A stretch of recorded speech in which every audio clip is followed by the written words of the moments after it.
السلام عليكم الناس الزوينين، السلام عليكم الناس الملاح. واش اختي حتى نتيا كتحسي بالفلوس كيطيروا لك؟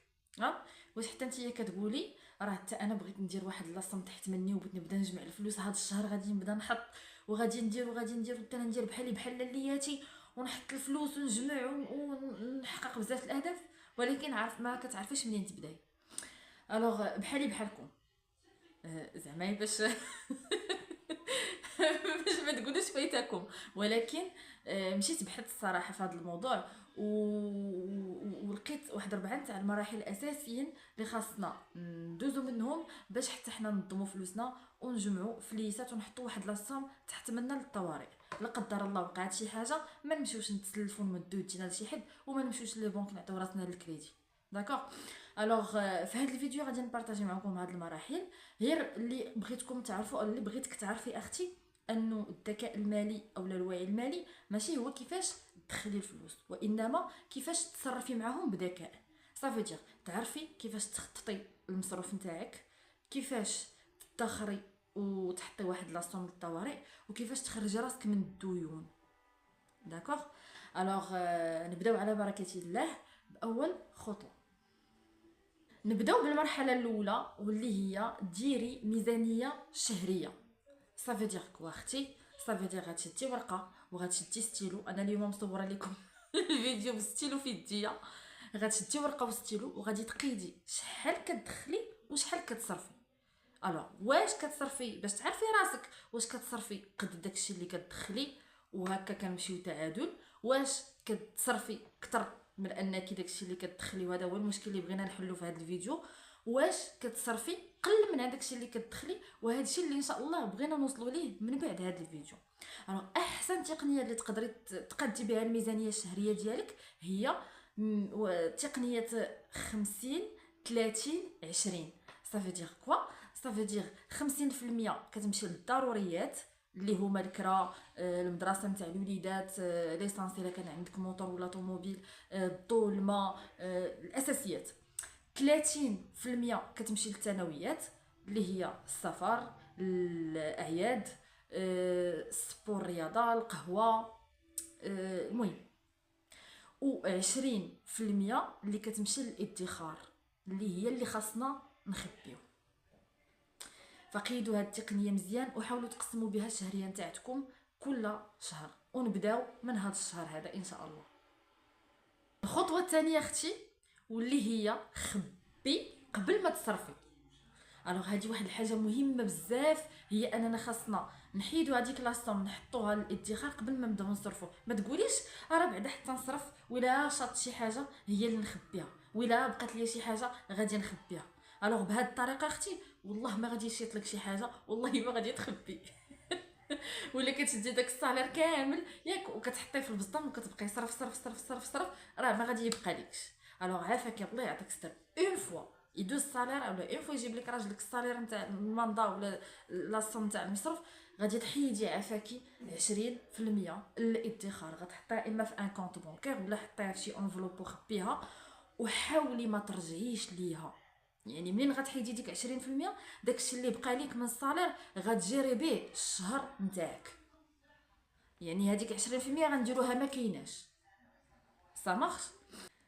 ندوزو للمرحله الثالثه دابا واللي هي نتحكم في الديون ديالي باش ما يغرقونيش.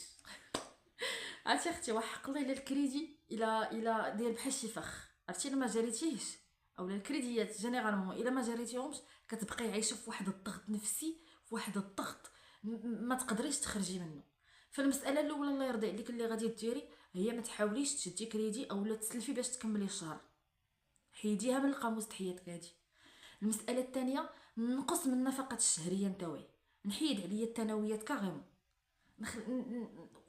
واحد لا بيريود عرفتي نديرها هدف باش نحيد الديون ديالي. فهاديك لا بيريود من فريمون ما نصرفش اكثر من الاساسيات. ندير اختي سياسه التقشف واحد المرحله علي من اتساع، ومن بعد نعيش باريحيه. شكون اختي اللي شافك كتاكلي في دارك؟ عادي انت ووليداتك غادي تاكلوا ولا غادي تصيروا اللي قسم الله. المساله الثالثه هي ندخل مع راسي في تحديات. شوفوا كاينين بزاف نتاع التحديات اللي غندير عليهم فيديو خاص ولكن غنعطيكم هي واحد الفكره عامه بحالاش. مثلا تحديات، كنبدا بتحديات صغار حتى التحديات الكبار على حسب انا والامكانيات نتاعي. كاين تحديات نتاع 5 دراهم في الاسبوع مثلا، كاين تحديات نتاع الصرف نتاع المقديه ما كنردوش البسطامي كنديرو في الصاله. كاين تحديات شهريه، مثلا كنحيد واحد لاصوم من غير هذيك 20% نتاع الادخار، كنزيد نقج راسي واحد شويه، اولا داكشي اللي بغيت نمشي به للقهوه، اولا نحيد لاصال مثلا فلوسو ونخبيهم، فهمتي، ندير بهم تحديات. كاين تحديات نتاع الماكله، مثلا كندير تحدي مثلا اسبوع بلا لحوم، او لا اسبوع بلا خبز من الزنقه. نعجن في الدار، عجني اختي في الدار، عجني الا كنتي جالسه انا كنتي خدامه وتالي كنتي خدامه، عجني سبت وحد وفري، عجني العجينه نتاع السمانه كامله وحطيها. اسبوع مثلا شهر كامل بلا ما ناكلو في الزنقه. كاينين بزاف نتاع التحديات اللي غادي ندير لهم فيديو خاص. حاجه مهمه اللي بغيت نزيدها في هذه المرحله هذه هو صندوق الطوارئ. شنو هو هذا صندوق الطوارئ وشحال خاص يكون عندنا فيه؟ الوغ او ميم طون فاش حنا كنكونوا كنسددوا الديون ديالنا، واللي كنبداو من الديون الصغار القلال وحنا غاديين حتى كنسددوا الديون الكبار، خاصنا نكونوا تنحطوا واحد لا بيتيت سوم في صندوق الطوارئ. هذه ابار اللي كيخص تكون القيمه نتاعها 3 شهور من المصاريف الشهريه ديالك، اولا 3 شهور من الصالير ديالك، القيمه نتاع الصالير ديالك.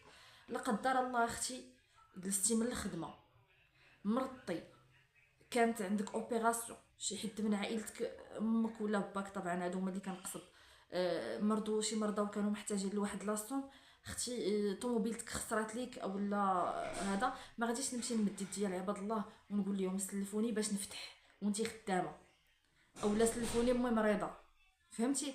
الوغ كتجي طايحه ولا نمشي للكريديات عاوتاني نعطي راسي للكريدي. فمن الاحسن يكون تحت منكم يكون عندكم هذا صندوق الطوارئ، يعني تكونوا حاطين هاد لاصوم عندكم في الدار.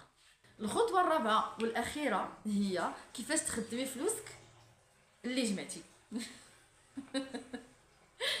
زوينه، عرفتي زوينه هاد المرحله. كنا كنتمناو نوصلوا ليها يا ربي. المهم، الوغ فاش من بعد ما نظمتي المصروف نتاعك ودخلتي في تحديات وحيدتي الديون ديالك وتبعتي سياسه التقشف ودرتي صندوق الطوارئ وتبارك الله عليك، درتي هادشي كامل وجمعتي واحد لاصوم، واحد الحصيصه، الوغ هذيك لاصوم ما نخليهاش، غير خصني نستثمرها باش هي هذيك لاصوم غادي تخدم عليا وهي غادي تزيدني واحد الدخل اضافي. الوغ شنو هما الاستثمارات اللي نقدر ندير بهذوك الفلوس؟ اولا اما نستثمرهم في عقار، يعني نشري شي ابارتمون كريها، كاين دابا الاير بي ان بي بلا سمسار بلا حتى شي حاجه. ثاني مشروع اولا ثاني استثمار هو الاسهم، غير يكونوا نتاع اسهم تاع شركه معروفه.